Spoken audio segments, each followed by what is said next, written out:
गम के बाद जिंदगी में खुशी जरूर आता है और ये खुशी अपनी रब की तरफ से ही आता है।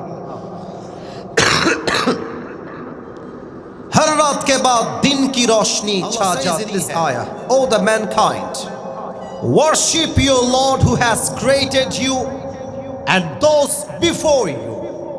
আল্লাহ বলছেন, হে মানুষেরা, তোমরা ইবাদত করো সেই সত্তা যিনি তোমাদেরকে সৃষ্টি করেছেন এবং তোমাদের পূর্বে যারা ছিল তাদেরকেও সৃষ্টি করেছেন। বলেন তো, এই সৃষ্টি করার রব একজন, মালিক একজন, তিনি কে? আল্লাহর নামটা এত আস্তে বললেন, কষ্ট পেলাম, আমি কষ্ট পেলাম। আর একবার, আমাদের রব একজন, তিনি কে? আল্লাহ আমার রব। ভয় পাচ্ছেন? আর একবার, আল্লাহ আমার রব। দমে দমে তনু মনে তারি অনুভব, তোমার দুনিয়াতে আমি যেদিকে তাকাই অথই নেয়ামতে ডুবে আছি সবাই। পাখপাখালির কণ্ঠে শুনি তাসবিহ কল রব, তাসবিহ কল রব। আল্লাহ আমার রব, এই রবই আমার সব। বলেন সবাই আওয়াজ দিয়ে, রবকে। আচ্ছা, মনে করেন আমি এই পঞ্চগড়ে একটা গার্মেন্টস দিলাম, কাপড়ের ফ্যাক্টরি। মুরব্বী আব্বাজান কানটা খাড়া করবেন, উদাহরণ যেন মিস না হয়ে যায়। গার্মেন্টসে আমার শ্রমিক লাগবে 1000 শ্রমিক। যুবক ভাইয়ারা আওয়াজ দাও, কয় হাজার শ্রমিক? এই তো যুবকরা অ্যাক্টিভ হয়ে গেছে। আরে পঞ্চগড়ের যুবকরা কথা বললে বোঝা যায় কোনো বিড়ালের বাচ্চা নয়, সব সিংহের বাচ্চাগুলো আমার সামনে বসে আছে। বলেন সবাই, কয় হাজার শ্রমিক? আগামীকাল সকালবেলা সব শ্রমিকরা মারিয়া বাজারে উপস্থিত হয়ে গেছে। গার্মেন্টসে কাজ করতে হবে। কথার কথা উদাহরণ দিচ্ছি একটা। আমি একটা বিশাল বড় ফ্ল্যাট করে দিলাম, 1000 শ্রমিক, 500 রুম দিলাম। সব শ্রমিক এই ফ্ল্যাটে থাকবে। 3 বেলা খাওয়ার জন্য বিশাল বড় একটা রান্নাঘর দিলাম। প্রত্যেকের মাসের বেতন দিলাম 20,000 টাকা। এবার আপনারা জবাব দিবেন আওয়াজ করে, শ্রমিক যারা কাজ করে তারা বস না, যে বেতন দেয় সে বস? বুঝে গেছেন আপনারা? যে বেতন দিবে হি ইজ দ্য বস।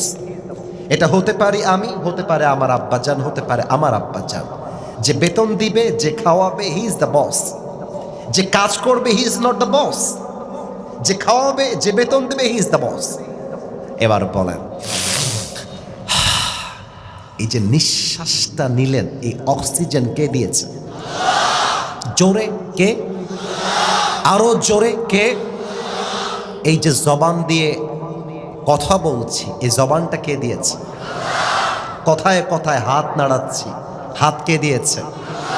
সকালে নাস্তা খেয়েছেন, এই রিজিকটা কে দিয়েছে? রাতে বাসায় গিয়ে খাবেন, এই রিজিকটা কে দিবে? আল্লাহ বলছে, বান্দা, ওয়ামা মিন দাব্বাতিন ফিল আরদি ইল্লা আলাল্লাহি রিজকুহা। তোর রিজিকের দায়িত্ব আমার, তোর নিঃশ্বাসের দায়িত্ব আমার। তোর হাত দিলাম আমি, তোর পা দিলাম আমি, নিঃশ্বাস দিলাম আমি, বউ দিলাম আমি, বাচ্চা দিলাম আমি, গাড়ি দিলাম আমি, সম্মান দিলাম আমি। অতএব তুই কোনো মূর্তির বান্দা নোস, তুই কোনো পাথর পূজারী নোস, তুই আমার বান্দা, তুই তোর রবের বান্দা। That's why we are the worshipper of Allah subhanahu wa ta'ala. আল্লাহই খাওয়ায়, আল্লাহই জীবন দিয়েছে, আল্লাহই মারবে। আপনারা জানেন, গত শুক্রবার জুমার নামাজের পরে ওসমান হাদি নামে একজন যুবককে মাথায় গুলি করা হয়েছে।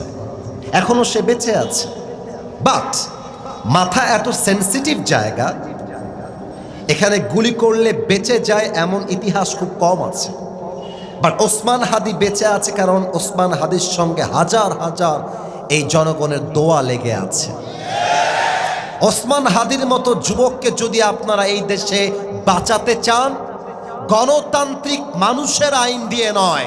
জমিন যেহেতু আল্লাহর, এই জমিনে পার্লামেন্টে প্রত্যেকটা আইন পাস হতে হবে আল্লাহর কোরআনের সংবিধান দিয়ে। আমার পঞ্চগড়ের মা, আমরা কোনো মানুষের আইন মানতে রাজি না।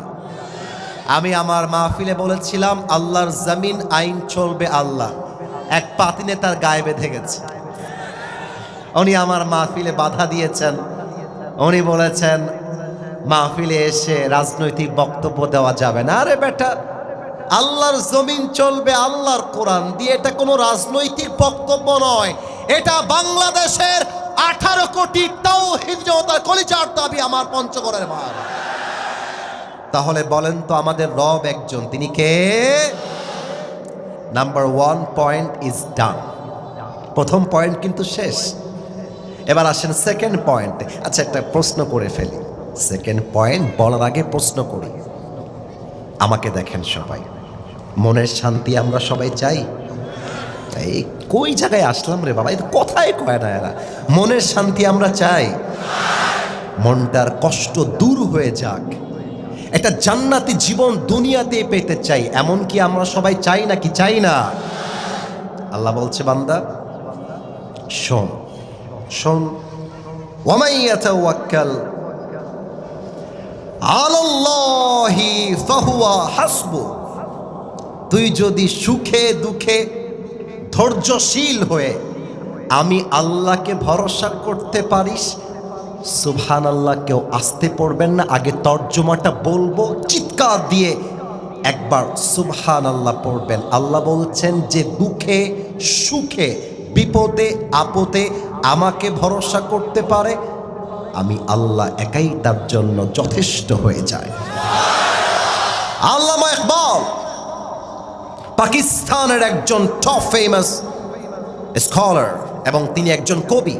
তিনি ইসলামকে নিয়ে গবেষণা করেছেন এবং তার মূল জনপ্রিয়তা হচ্ছে তার ভাষা এবং কবিতাকে ঘিরে। আল্লামা ইকবালের একটা কবিতা মনে পড়ে গেল উর্দু ভাষায়, যদিও বা আমার বিশ্বাস যুবকরা বাংলাও যেমন বোঝে, ইংরেজিও বোঝে।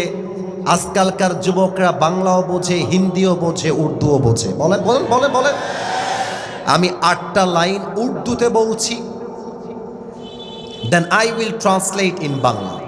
এরপরে বাংলা তর্জমা করে দিব। জাস্ট কান দিয়ে নয়, কলিজা দিয়ে শুনবেন যে ধৈর্যশীল বান্দার সাথে আল্লাহর সম্পর্ক কত সুন্দর হয়। আল্লামা ইকবাল লিখেছেন, गम के बाद जिंदगी में खुशी जरूर आता है और ये खुशी अपनी रब की तरफ से ही आता है। हर रात के बाद दिन की रोशनी छा जाती है और सब्र करने वालों को नेमत खुदा की तरफ से मिल ही जाती है। जो दुख में भी अपनी रब को याद करता है, रब कभी उसका हाथ नहीं छोड़ता। जो दुनिया से कुछ ना कहे बस अपनी रब से कहता है, उसकी दुआओं का जवाब हमेशा खामोशी में आता है।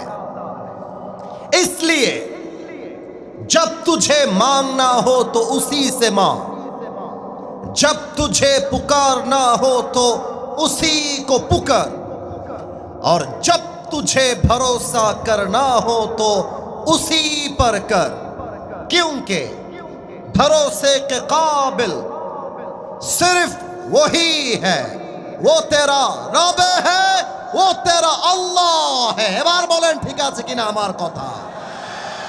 আল্লামা ইকবাল লিখেছেন, রাতের পরে দিন যেমন আসে, কষ্টের সাথে সুখও তেমন আসে।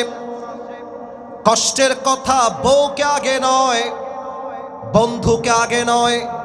বউকে বললে বাস খাবেন, বন্ধুকে কষ্টের কথা বললে বন্ধু বাস দিবে। আজকালকার ভালোবাসায় কোনো বিশ্বাস নাই, সব বেঈমান দিয়ে দেশটা ভরে গেছে। আর আমার কেন যেন মনে হয়, এটা মায়েরা রাগ করবেন, মেয়েরা রাগ করবেন, but I am forced to talk like this. আমি বলতে বাধ্য হচ্ছি। আজকে হাজারো মেয়ে যুবকদের মন নিয়ে খেলে যুবকদের জীবনটা নষ্ট করে দিয়েছে, ক্যারিয়ারটা নষ্ট করে দিয়েছে। আর আজকালকার অনেক মেয়েদের কাছে রাগ করবেন না, I am serious, I am very serious. আজকালকার মেয়েদের কাছে যুবকদের মন নিয়ে খেলা একটা ব্যবসার মতো হয়ে গেছে। আজকে এই বেড়ার লগে, কালকে আর এক বেড়ার লগে, আজকে এই পুরুষ কালকে ওই পুরুষ, আজকে এই বয়ফ্রেন্ডের সঙ্গে ডেটিং, কালকে আর এক বয়ফ্রেন্ডের সঙ্গে ডেটিং করে পার্কে গিয়ে। বিশ্বাস করো যুবক ভাইরা আমার, পুরুষের মন নিয়ে খেলে কোনো মেয়ে আজ অব্দি তার জীবনে সুখী হতে পারে নয়। অতএব মাথায় রাখতে হবে, কষ্টের কথা বউকে আগে নয়, বন্ধুকে নয়, বাপকে নয়, আমার কষ্টের কথা বলবো এক সত্তাকে। বলেন সবাই তিনি কে? অতএব ভয় পেও না, বুক চিড়ে দাঁড়িয়ে যাও, আল্লাহর ভরসায় সাহসটা বাড়াও, আল্লাহর নামে আগুন জ্বালাও বুকে, সত্যের পথে চলো, সাহস রাখো বুকে, ভয় পেলে চলবে না, রক্তে আগুন ধরাও, আল্লাহর সৈনিক তুমি, সেই পতাকা উড়াও। আরে আল্লাহ যখন পাশে, কিসের এত ভয়? তাওয়াক্কুল করো, কাছে আসবে বিজয়।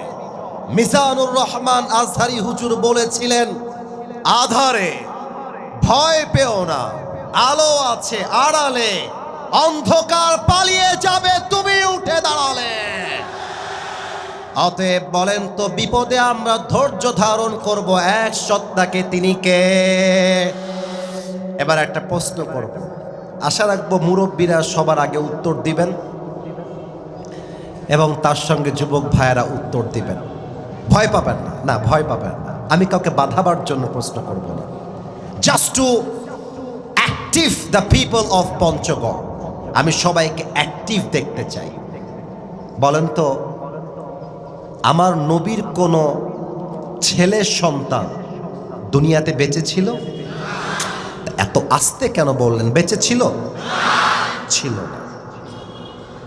বলেন তো, আমার নবীর সবচাইতে